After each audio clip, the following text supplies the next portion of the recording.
Hello friends, welcome to Remees food and vlog. ഇന്നത്തെ എൻ്റെ recipe വളരെ എളുപ്പത്തിൽ തയ്യാറാക്കാൻ പറ്റുന്നതും ടേസ്റ്റി ആയിട്ടുള്ള മീനച്ചാറിൻ്റെ റെസിപ്പിയാണ്. അപ്പോൾ നമുക്ക് വീഡിയോയിലേക്ക് പോകാം.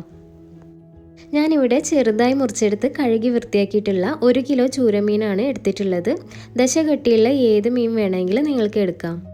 ഇനി ഇതിലേക്ക് ആവശ്യത്തിനുള്ള ഉപ്പ് ഞാൻ നേരത്തെ ചേർത്ത് കൊടുത്തിട്ടുണ്ടായിരുന്നു. 1 ടീസ്പൂൺ മഞ്ഞൾപ്പൊടി, 3 ടേബിൾ സ്പൂൺ മുളക് പൊടി. ഞാനിവിടെ കാശ്മീരി മുളക് പൊടിയാണ് എടുത്തിട്ടുള്ളത്. ഇനി ഇതിലേക്ക് 2 പിഞ്ച് കായത്തിൻ്റെ പൊടിയും ഉലുവ വറുത്ത് പൊടിച്ചത് 2 പിഞ്ചും 1 ടേബിൾ സ്പൂൺ വിനാഗിരിയും കൂടെ ചേർത്ത് നന്നായി മിക്സ് ചെയ്തെടുക്കാം. മിക്സ് ചെയ്തെടുക്കുമ്പോൾ നിങ്ങൾക്ക് ഡ്രൈ ആയിട്ട് തോന്നുവാണെങ്കിൽ കുറച്ച് വെള്ളം കൂടെ ചേർത്ത് കൊടുക്കാം. ഇനി മീനിൽ ഉപ്പും മുളകും ഒക്കെ നന്നായിട്ട് പിടിക്കാൻ വേണ്ടി കുറഞ്ഞത് ഒരു അരമണിക്കൂറെങ്കിലും മാറ്റി വെക്കാം. ഇനി നമുക്ക് മീൻ ഫ്രൈ ചെയ്തെടുക്കാൻ വേണ്ടി ചൂടായ പാനിലേക്ക് ഫ്രൈ ചെയ്യാൻ ആവശ്യമായിട്ടുള്ള നല്ലെണ്ണ ചേർത്ത് കൊടുക്കാം. അച്ചാർ ഉണ്ടാക്കുമ്പോൾ നല്ലെണ്ണ തന്നെ ചേർക്കുന്നതായിരിക്കും നല്ലത്. എണ്ണ ചൂടാവുമ്പോൾ നേരത്തെ മാരിനേറ്റ് ചെയ്ത് വെച്ചിട്ടുള്ള മീൻ ചേർത്ത് കൊടുക്കാം.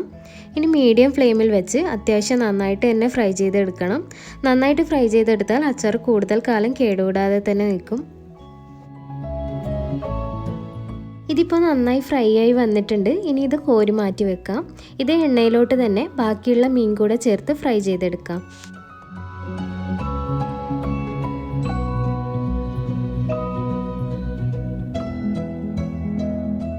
ഇനി ഒരു ബൗളിലേക്ക് 2.5 ടേബിൾ സ്പൂൺ കാശ്മീരി മുളക് പൊടി ചേർത്ത് കൊടുക്കാം. അതിൻ്റെ കൂടെ തന്നെ 1/2 ടീസ്പൂൺ മഞ്ഞൾപ്പൊടി, 1 ടീസ്പൂൺ കുരുമുളക് പൊടി, 1/4 ടീസ്പൂൺ ഉലുവ വറുത്ത് പൊടിച്ചത്, 1/4 ടീസ്പൂൺ കായപ്പൊടി, ആവശ്യത്തിനുള്ള ഉപ്പ്, 1/4 കപ്പ് വിനാഗിരിയും കൂടെ ചേർത്ത് മിക്സ് ചെയ്ത് പേസ്റ്റ് പോലെ ആക്കിയെടുക്കാം.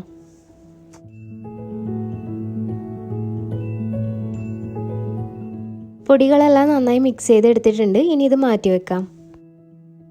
ഇനി നേരത്തെ മീൻ ഫ്രൈ ചെയ്തെടുത്ത അതേ എണ്ണയിലേക്ക് തന്നെ 1 ടീസ്പൂൺ കടുക് ചേർത്ത് കൊടുക്കാം. എണ്ണ കുറവാണെന്നുണ്ടെങ്കിൽ ഈ സമയം ചേർത്ത് കൊടുക്കാവുന്നതാണ്. അപ്പോൾ നമ്മുടെ കടുക് പൊട്ടി തുടങ്ങിയിട്ടുണ്ട്. ഇനി ഇതിലേക്ക് 1 കപ്പ് അളവിൽ ചെറുതായി അരിഞ്ഞെടുത്ത ഇഞ്ചി ചേർത്ത് കൊടുക്കാം. അതിൻ്റെ കൂടെ തന്നെ ചെറുതായി അരിഞ്ഞെടുത്ത വെളുത്തുള്ളി 1 കപ്പ് ചേർത്ത് കൊടുക്കാം. 5-6 പച്ചമുളകും കൂടെ മുറിച്ച് ചേർത്ത് കൊടുത്ത് ഒന്ന് വഴറ്റിയെടുക്കാം. ഇതിൻ്റെ കൂടെ തന്നെ കറിവേപ്പില ഉണ്ടെങ്കിൽ അതും കൂടെ ചേർത്ത് കൊടുക്കാവുന്നതാണ്. ഇതൊന്ന് ചെറുതായി വഴറ്റിയെടുത്ത ശേഷം നമ്മൾ നേരത്തെ തയ്യാറാക്കി വെച്ചിട്ടുള്ള പൊടികളുടെ പേസ്റ്റ് ചേർത്ത് കൊടുക്കാം. ഇനി ഇതിൻ്റെ പച്ചമണം മാറുന്ന വരെ ഒന്ന് ഇളക്കി കൊടുക്കാം. ഇനി ഇതിലേക്ക് വിനാഗിരി ചേർത്ത് കൊടുത്തൊന്ന് തിളപ്പിച്ചെടുക്കണം. നിങ്ങൾക്ക് ആവശ്യത്തിനനുസരിച്ചിട്ടുള്ള വിനാഗിരി ചേർക്കാം. വെള്ളം ഒട്ടും ചേർക്കാതിരിക്കുന്നതാണ് നല്ലത്. ഞാനിവിടെ 1.5 കപ്പ് വിനാഗിരിയാണ് ചേർത്തിട്ടുള്ളത്. ഇനി ഇതൊന്ന് തിളച്ച് വരുമ്പോൾ ആവശ്യത്തിനുള്ള ഉപ്പ് ചേർത്ത് കൊടുക്കാം. ഇനി നമ്മൾ നേരത്തെ ഫ്രൈ ചെയ്തെടുത്തിട്ടുള്ള മീൻ കൂടെ ചേർത്ത് കൊടുത്ത് മിക്സ് ചെയ്തെടുക്കാം.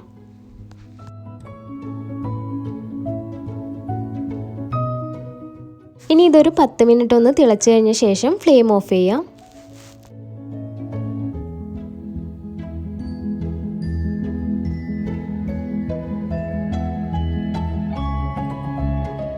അപ്പോൾ നമ്മുടെ ടേസ്റ്റി ആയിട്ടുള്ള മീനച്ചാർ റെഡി ആയിട്ടുണ്ട്. ഇനി ഇത് തണുത്ത് കഴിഞ്ഞ ശേഷം കുപ്പിയിലേക്ക് മാറ്റാം. തണുത്ത് കഴിഞ്ഞ് ഇതൊന്ന് ഡ്രൈ ആയി വരും.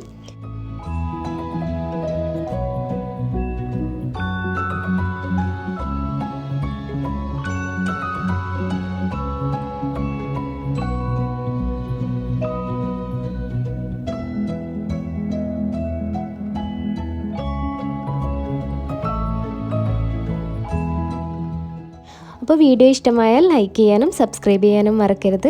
വീണ്ടും മറ്റൊരു റെസിപ്പിയായി വരുന്നവരേക്കും ബൈ, ടേക്ക് കെയർ.